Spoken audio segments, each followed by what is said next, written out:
రెడీగా again breaking news చూస్తున్నాం. సినీ నటుడు పోసాని కృష్ణమురళి పైన ఏపీ సిఐడి కేసు నమోదు చేసింది. రాష్ట్ర తెలుగు యువత ప్రతినిధి బండారు వంశీకృష్ణ ఇచ్చిన ఫిర్యాదు మేరకు సిఐడి అధికారులు కేసు నమోదు చేశారు. సెప్టెంబర్లో నిర్వహించిన మీడియా సమావేశంలో సీఎం చంద్రబాబు పైన పోసాని అసత్య ప్రచారం అలాగే అనుచిత వ్యాఖ్యలు చేశారు అంటూ వంశీకృష్ణ ఫిర్యాదులో ఆరోపించారు. ఆయన వ్యాఖ్యలు సీఎం వ్యక్తిత్వాన్ని కించపరిచేలాగా ఉన్నాయని అన్నారు. వర్గాల మధ్య విభేదాలు తలెత్తేలాగా మాట్లాడిన పోసాని పైన చర్యలు తీసుకోవాలని సిఐడిని కోరారు. దీంతో సిఐడి అధికారులు పోసాని కృష్ణమురళి పైన కేసు నమోదు చేశారు.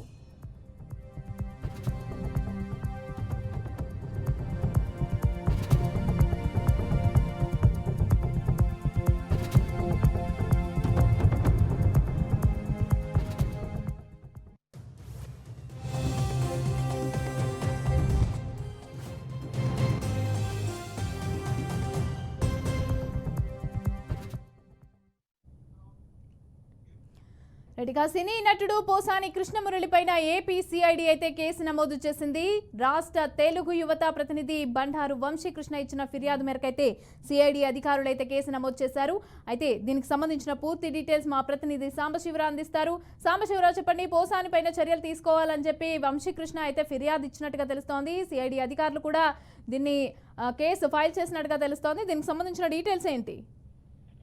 మొత్తంగా చూసుకోవచ్చు. సీనియర్ పోసాని కృష్ణమురళిపై అటు జనసేన నాయకులు, ఇటు టీడీపీ నాయకులు పలు పోలీస్ స్టేషన్ లో ఫిర్యాదు చేస్తున్నటువంటి పరిస్థితి చూస్తా ఉన్నాం. ఈ నేపథ్యంలోనే సినీ నటుడు పోసాని కృష్ణమురళిపై ఏపీ సిఐడి అయితే కేసు నమోదు చేసింది. రాష్ట్ర తెలుగు యువత ప్రతినిధి బండారు వంశీకృష్ణ ఇచ్చిన ఫిర్యాదు మేరకు కూడా సిఐడి అధికారులు కేసు నమోదు చేశారు. అయితే సెప్టెంబర్ లో ఒక మీడియా సమావేశం నిర్వహించారు పోసాని కృష్ణమురళి. నిర్వహించడమే కాకుండా ఆ నిర్వహించిన దాంట్లో సీఎం చంద్రబాబుపై, అదేవిధంగా ఉన్నటువంటి లోకేష్ పై, పవన్ కళ్యాణ్ పై కూడా పోసాని కృష్ణమురళి అసత్య ప్రచారం చేశారంటూ కూడా ఈ యొక్క అనుచిత వ్యాఖ్యలు చేశారంటూ కూడా వంశీకృష్ణ ఆ ఫిర్యాదులో పేర్కొనడం జరిగింది. సెప్టెంబర్ లో నిలబెట్టి కూడా అతను అనకూడని మాటలు కూడా సీఎం చంద్రబాబుని అన్నట్లుగా కూడా వంశీకృష్ణ ఈ ఫిర్యాదులో సీఎం వ్యక్తిత్వాన్ని కించపరిచేలా ఆ మాటలు కూడా ఉన్నాయని చెప్పేసి, అదేవిధంగా వర్గాల మధ్య విభేదాలు రెచ్చగొట్టే విధంగా కూడా పోసాని తీవ్ర స్థాయిలో ఆరోపిస్తా ఉన్నారు. వారిపై కఠిన చర్యలు తీసుకోవాలని చెప్పేసి కూడా వంశీకృష్ణ సిఐడిని కోరారు. దీంతో సిఐడి అధికారులు అయితే పోసాని కృష్ణమురళిపై కేసు నమోదు చేసుకుని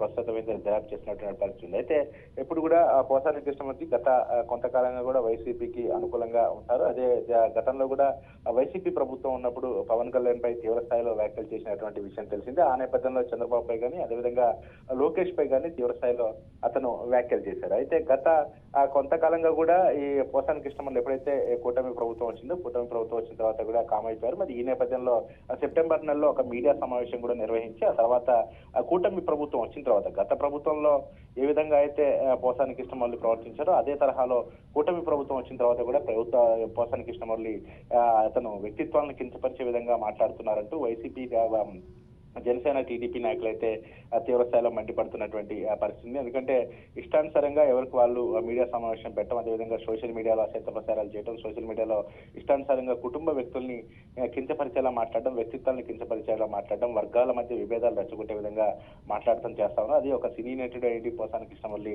గత కొంతకాలంగా ఇదే తరహాలో అతను ప్రవర్తిస్తున్నాడు. అతనిపై చర్యలు తీసుకోవాలని చెప్పేసి కూడా జనసేన నాయకులు, టీడీపీ నాయకులు గత కొద్ది రోజులుగా కూడా వాళ్ళు పేర్కొంటున్నటువంటి పరిస్థితి. ఈ నేపథ్యంలోనే సెప్టెంబర్ లో పెట్టినటువంటి ప్రెస్ మీట్ పై మాత్రం వంశీకృష్ణ స్పందించారు. వంశీకృష్ణ స్పందించి తక్షణమే పోసాని కృష్ణమురళిపై చర్యలు తీసుకోవాలని చెప్పేసి కూడా సిఐడి అధికారులని కోరడం జరిగింది. ప్రస్తుతం అయితే పలు సెక్షన్ల కింద, 3 సెక్షన్ల కింద కూడా పోసాని కృష్ణమురళిపై సిఐడి అధికారులు కేసులు నమోదు చేస్తారు. ఏ క్షణంలోనే అరెస్ట్ చేసే అవకాశం అయితే కనబడతా ఉంది. మమత.